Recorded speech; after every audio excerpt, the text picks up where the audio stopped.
Off the beaten track is one thing, but there are places in the world that the hardiest, most intrepid adventurers would think twice about traveling to. Whether because the climate is so harsh, or the place is so remote, some destinations just don't seem to be worth the effort. Here, we look at 10 locations you probably would not want to choose for your next holiday. That is, unless you like long trips, frostbite, and very few amenities upon arrival. These places push the adage, "It's the journey, not the destination," to its absolute limit. Number 10. Pitcairn Island. Lying halfway between New Zealand and the Americas, Pitcairn Island is one of the most remote places on Earth. Only 10 kilometers (6 miles) long and 4 kilometers (2.5 miles) wide, Pitcairn was first discovered in 1767. The island was famously settled by mutineers from the HMS Bounty, led by Fletcher Christian. The inhabitants of Pitcairn today are descendants of this crew.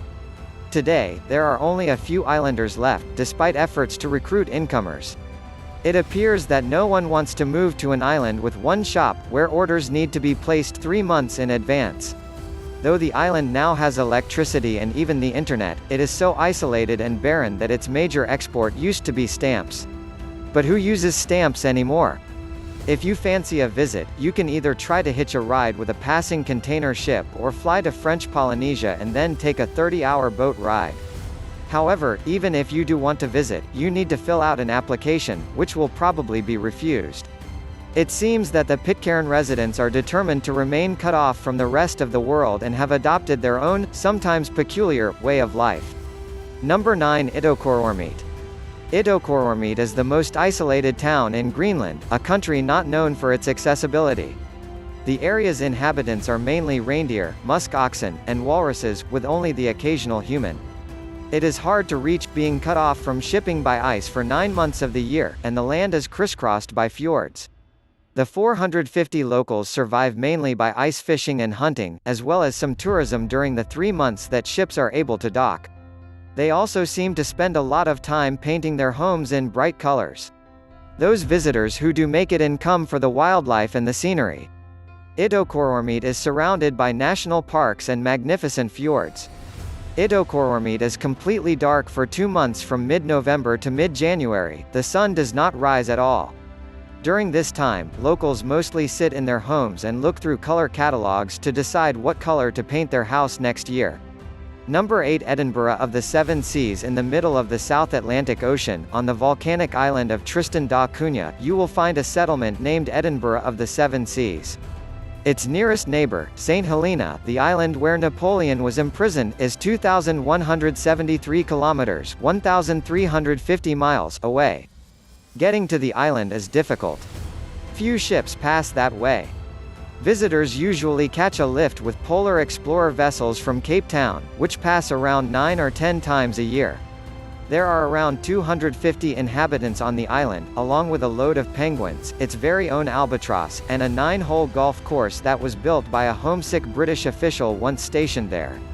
However, the fierce winds and steep slopes make play somewhat tricky and are unlikely to improve your handicap.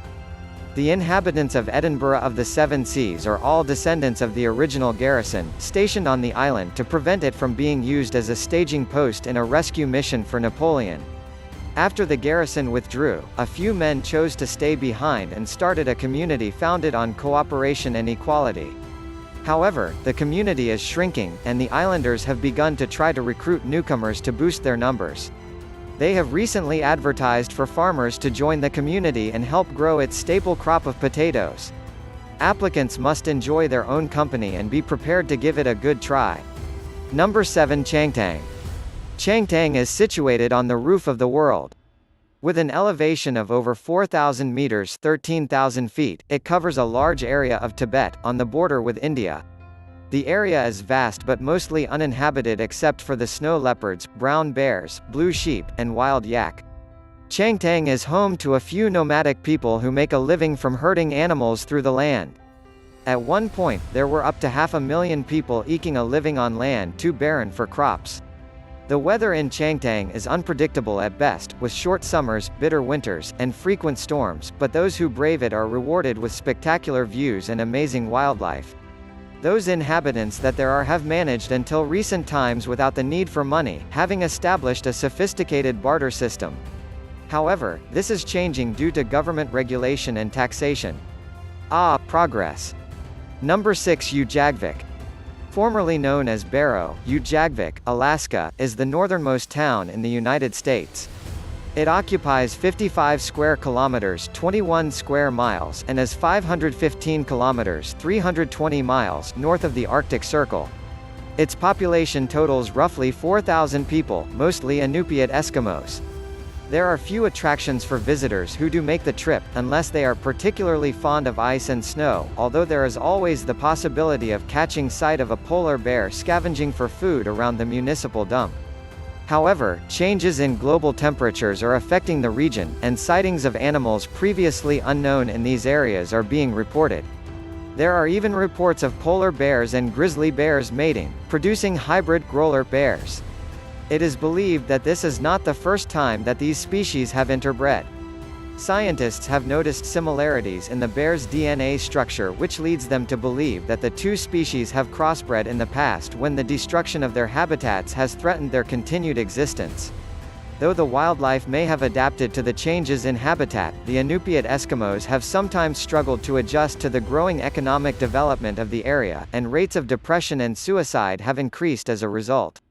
Number 5. Easter Island. One of the most famous and mysterious places on Earth, Easter Island, well off the coast of Chile, is still one of the most inaccessible. It was discovered on Easter Sunday 1722 by a group of Dutch explorers, thus ignoring the island's indigenous population, such as it was. The island once boasted a population of 12,000, but this had dwindled to 111 by the time the explorers arrived, and to 101 10 minutes later. In 1722, the inhabitants of Easter Island were slowly starving to death. The population had dwindled over the last few centuries, it seems, from starvation due to the felling of the trees on the island. Some of the trees would have been cut down to transport the stones, while others would have been burned for firewood or cleared for growing crops. It is also believed that the seeds of the great palm trees were eaten by rats, which prevented further growth. Unfortunately, the explorers were not to be the islanders' salvation. Those of the natives who were not shot as the incomers landed mostly succumbed to smallpox and syphilis, and soon, the native population was completely wiped out. How the original settlers arrived there is a mystery, as is the reason they populated the island with stone carvings that perpetually looked out not to the sea but over the island. There are nearly 900 moai, the local name for the statues, on the island, some of them unfinished. The stones weighed up to 80 tons and were somehow moved from the quarry to their lookout posts around the island. Number 4. The Kerguelen Islands. Once called the Desolation Islands, the Kerguelen Islands rebranding doesn't quite disguise the fact that the islands really are among the most desolate places in the world. Situated in the southern Indian Ocean, Kerguelen is made up mostly of inhospitable peaks and active glaciers. 7. The islands are home to large penguin and seal populations, though not many people. Most of the residents are French scientists who are studying the weather and climate change. The islands contain no native mammals, though the marine ecosystems are teeming with life.